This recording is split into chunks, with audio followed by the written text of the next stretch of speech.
Welcome to the Fire and Earth podcast with your hosts, Jason Mefford and Kathy Gruver. Fire and Earth, giving you the keys to unlock your limitless potential. Hey everybody, welcome to another episode of the Fire and Earth podcast. I'm your co-host, Kathy Gruver. And I'm Jason Mefford. And today we thought we'd do something a little different. Since I know many of you are locked away in your home, kind of in this isolation quarantine period, where we're going to show up in our pajamas, but we decided we better use bathrobes because, actually I don't wear pajamas. So we're in our bathrobes today coming to you, to try to talk about, because we're living in a new normal now, right? And because of that, a lot of you have an opportunity now to make some changes in your life. Kathy, I'm sure you've probably felt like me, right? Where it's like at times, you're like, hey, I want to change my life. I want to do something different. I want to create new habits. Now is the perfect time to do it because all of your old habits and normals have changed. Right. So it's an easier time for us now to actually change some of those habits and take advantage of this time to either develop new habits, learn new things, do whatever that you want to try to do and change during this time. Yeah, absolutely. I'm going to be slightly contrary, though. Oh, I know. You may. So here are some of the challenges with that, though. This is a perfect opportunity to change things, to work on personal development, to write that book, to do all these things. But here's the two barriers that I'm seeing. One is it's so easy to not do jack shit. It's very easy to just pull the covers up and want to stay in bed, right? It's easier to just, play video games all day and watch Netflix and play with the cat and sit in the garden and kind of just zone out, which is great a little bit. We've talked about decentrating as much as we need to do that. And the other thing is I'm seeing so much fear and I'll use the word depression, not a clinical depression, but I'm seeing so many people who are fearful of this right now that they're sort of frozen in that. So yes, this is an amazing time to get stuff done. And I see all these barriers to that. And so that's kind of what we're going to talk about this morning. Yeah. Some different ways that you can kind of get past that fear. Because, when you think about if you've ever seen like the emotional spiral, the upward spiral, the downward spiral, at the very bottom of the downward spiral is fear and depression. Yeah. And so, again, if you're still kind of stuck or feeling in that area, right, you need to start being able to move yourself up out of that emotion. And there's some different ways you can do it, right? Yeah. So let's go through, like you said, maybe let's talk about that a little bit to begin with. And, I'm sure for the next few episodes, we're going to be talking about some of this stuff too, because we want to give you tools to help you, take advantage of this opportunity. And when we come out of this, that you're a lot further ahead than the people who are just pulling the covers up over their head and not wanting to get out of bed. Yeah, absolutely. I think the other thing too was we were going to touch on is talking about routines and sticking to those routines. And so many of us, I'm used to getting up, doing my certain things, getting to my office by 10, seeing clients all day, squeezing stuff in between clients. Well, now I have no reason to rush out of the house. Massage therapist, not seeing anybody right now. So it's important, I think, to keep those habits going, to keep those routines, to write stuff down. My boyfriend and I have started actually like writing down, what do we need to accomplish today? Let's keep each other on track with that, because it's easy to not get anything done all day. So I think sticking to that, this is business hours, just as if you would work from home normally. I think we just have to shift that mindset for a lot of us. Well, and that is probably, I've worked from home now for over 8 years, right? So, if you're going to get anything done working from home, you have to treat it just like you would going into an office, right? So there has to be some of those routines, the things that you do, or else, like you said, you're sitting around watching Netflix all day, and all of a sudden you wake up 3 weeks later, and it's like, geez, I haven't gotten off the couch or my bed, right? I go from my bed to my couch to my bed to my couch, kind of a thing. And you don't end up getting the stuff done. Yeah.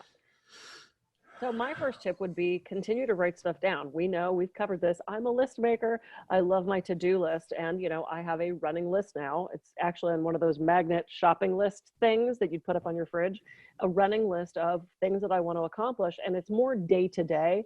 I'm not trying to set at this point long-term goals.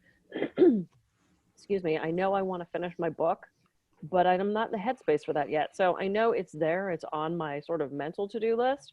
I haven't put the energy into it yet. I'm kind of just trying to figure out what this new normal is, what I actually want to do moving forward. Because the other thing for both you and I is the speaking gigs have stopped. Mhm. So sort of all of my realities, there's no massage right now. Most of my hypnosis clients don't want to come to the office. They don't want to do it virtually. So I'm like, the speaking gigs have stopped. So I'm really having to take a look at, what is this new normal?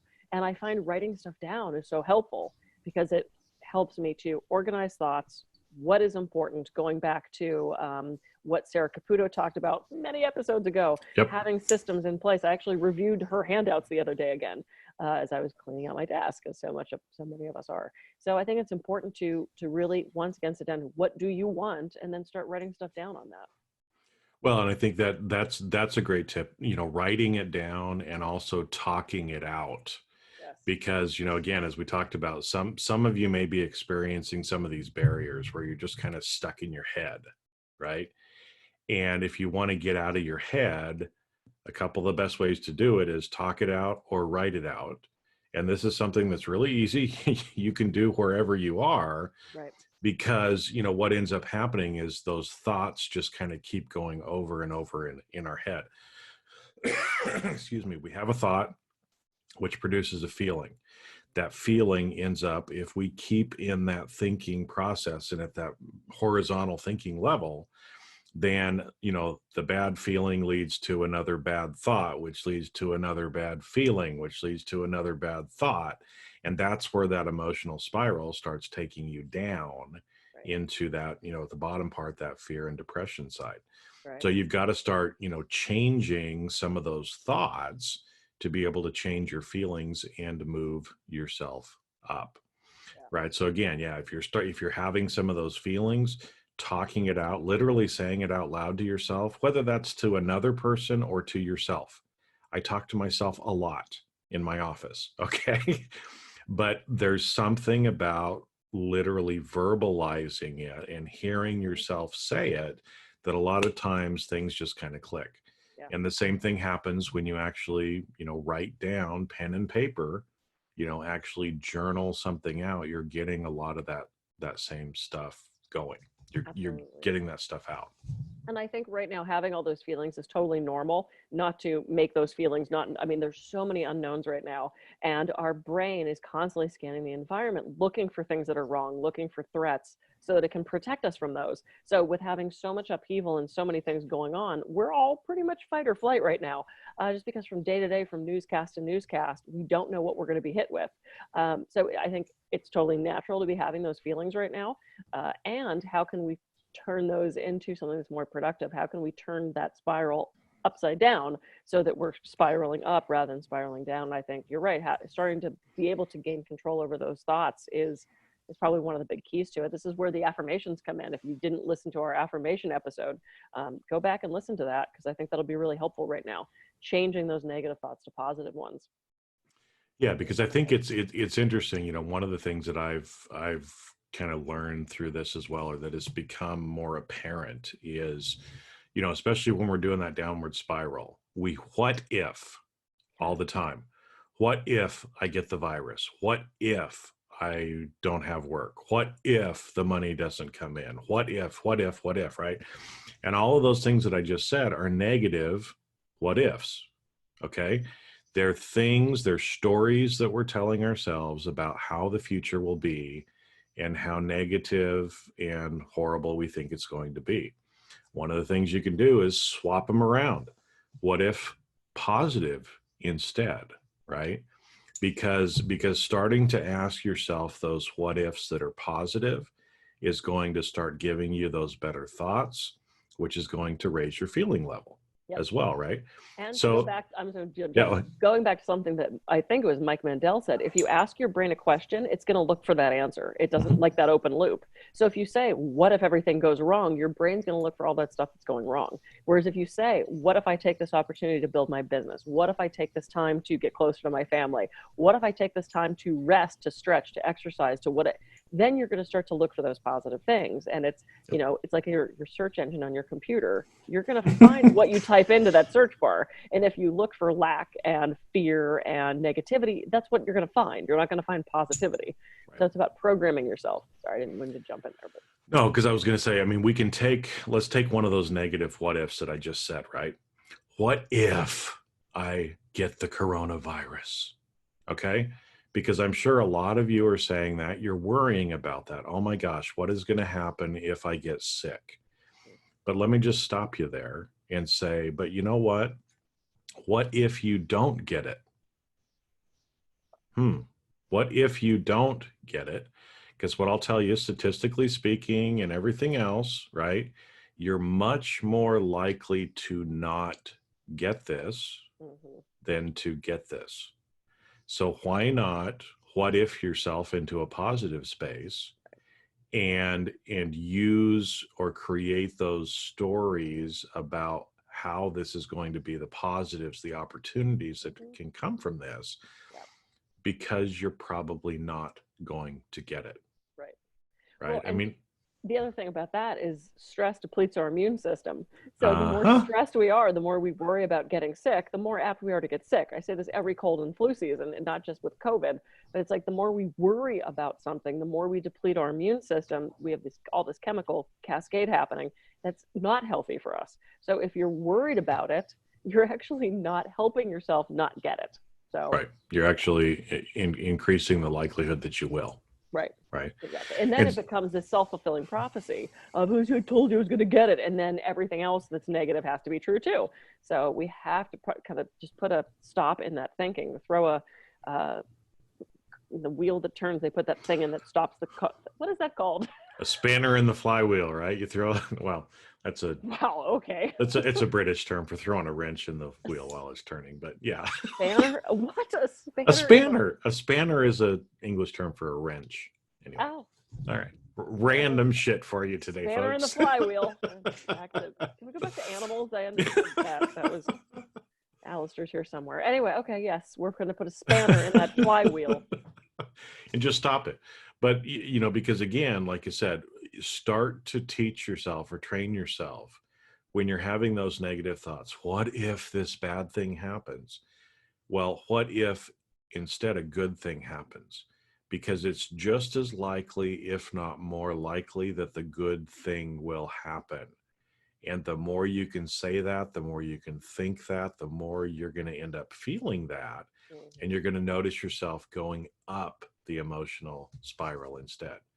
And again, you know, you don't jump immediately from like fear to joy on the top end, but you move yourself up slowly. Yeah. Right. And just like you move yourself down slowly, you move yourself up slowly. And so you start having other thoughts that are going to create these better and better feelings and get you out of where you're currently at. Right. And, you know, we have all these events and there are just things. We decide whether they're positive or negative. We decide with how we think about them, whether they're good or bad. I mean, there are just things. And I think I've said this parable about did I tell you have I used the parable about the farmer and the horse and the son who breaks his arm? I just reread that this week. So yeah, let's talk about that because that's a great one, right? Yeah. Maybe not. We'll see. Right? Okay, so tell the story. This is a great story. I love this. So there's a farmer. He has one son. He has one horse. He has this large field. And one day, the town people come to him and they say, oh, this is so horrible. You've got all this opportunity, but you've only got, you've got so little help. And the guy says, we'll see. So the next day, all these wild horses show up on his farm. And the village comes around and they're like, oh my gosh, this is so great. You now have all these horses. And the farmer says, we'll see. The son gets on one of the horses to basically train it and tame it of what to do. The horse throws the son falls and breaks his arm. The town gathers around, oh my God, this is the most horrible thing ever. It was only your one son. He broke his arm. This is so terrible. And the farmer says, we'll see. The next day, the army comes around and takes all young men to go off into war, that they can't take the son because he broke his arm. And so then the village gathers around and says, oh, we're so lucky your son broke his arm. We'll see. Yeah. That was a very truncated version of that because a lot of you have heard it a lot. But I mean, it's that thing. It's like, I have so many clients who are cancer survivors who said the best thing that ever happened to them was getting cancer, because it allowed them to grow closer to their family, allowed them to learn more about themselves, allowed them to deepen their spirituality, whatever it is. I'm not saying we should all run out and get cancer to make it a positive thing. That would be silly. But we have to look at these things as opportunities. I get to finish my book. I get to do more online stuff. I get to grow closer in my relationship. I get to, I've got a trapeze in my living room now. Probably wouldn't have had that before. So it is giving me an opportunity to find the good stuff in this. And it is about taking all this as an opportunity as opposed to a roadblock. And that's what I think we have to shift our focus on. Yeah. And because we tend to always look at the negative side, right? That I know that there's probably many of you out there listening that, rewind 2-3 months ago, you were saying to yourself, oh my gosh, I'm working so much. I'm working long hours. I wish I had more time to spend with my family. Well, guess what? Now you have more time to spend with your family. So are you grateful for the more time that you have to spend with your family? And are you taking advantage of that opportunity? Or are you still carrying forward that negative mindset? And now, instead of saying, I wish I could spend more time with my family, you're saying, oh my gosh, these people are driving me crazy. Let me go back to work, right? So if you're carrying some of those negative feelings forward, then just kind of stop and try to be present in the moment. Be grateful for what you have. It's a great opportunity. Actually, last night we did a little Zoom call with some of our family over in Australia because our niece had a birthday yesterday. Oh, that's great. Well, she couldn't have a birthday party. And so instead of just, some of the family in Australia having a party with her, a dinner with her, we had everybody on from all over the world actually, spent an hour talking on a Zoom call. Yeah. Now, that's an opportunity. We hadn't done that before. It's not that we couldn't have done it. Right, exactly. But the situation wasn't such that we thought, hey, maybe we should all get on a video call together. Now, going forward, again, that's an opportunity. It was an opportunity for us to reconnect. Going forward, maybe we're going to do more of that as well, which again is one of these opportunities that you have. Anytime there's a situation like this that happens, we can kind of stop and assess and decide, do we want to do something different going forward? Yeah. Because that's kind of what we were talking about at the beginning too. Most of your daily routines just got knocked up, right? And so at this point, you can decide, are there things about your daily routine that you want to change? If there are, now is a great opportunity to change them. Mm-hmm. But, Kathy, like you said, if you already had these good routines, you need to keep those going as well, because if those things were helping you in the past, they're going to help you now as well. So continue to do them. Yeah. And maybe we'll do a different episode on adaptability, but I mean, we are all having to pivot. Even people who still have their jobs, they're now maybe either busier or they're not as busy, or they're having to do their job from home, or, well, we can't exercise at the gym, so now we're doing online stuff. And I had a virtual cocktail party with girlfriends from high school last night. We've never done that. There was nothing, like you said, with your family, there's nothing that would have stopped us previously from doing that. And now we're all kind of like, why are we not doing this every week? I know we have more time to do that. I would normally be, well, I'm working, I don't have time to do that. But we're trying to drink from a fire hose. So we wanted that time with the family. Now all we have is time with the family. I'm hearing a lot of people losing their mind. So, but what is that balance point? At some point, the pendulum is going to swing back to that center point. And when we come through this, it's going to be a new normal. And we're going to get to choose which of these things we keep doing. Do we have a weekly Zoom with our family? Do we keep cocktail parties going virtually with people all over the world? Do we have an hour of dedicated family time a day, or 2 hours or 3 hours? I think we're going to have choices to make when this is all over of what of this buffet of shit and good stuff that we've been thrown in the last couple of weeks, what do we get to pull from that we want to hang on to? So I think we're going to have to come to that place of balance of what do we want to keep in our lives. Yeah. Well, and you have the choice. So, again, this is a great opportunity for you to actually start doing some of that stuff, right? Yep. So what do we talk about today? What are some things, right? You know, I if don't know. you don't remember, try to do a little recap here for people, right? So again, you know, many of you may be kind of stuck in your mind right now. Yeah. And you may be spiraling down. You're having these negative what if thoughts that's leading to negative feelings. It's leading to more negative thoughts. It's leading to more negative feelings, right? And you kind of feel yourself spiraling down at times. Mhm. So when we feel that way, there's some things we can do, right? Talk it out, write it out.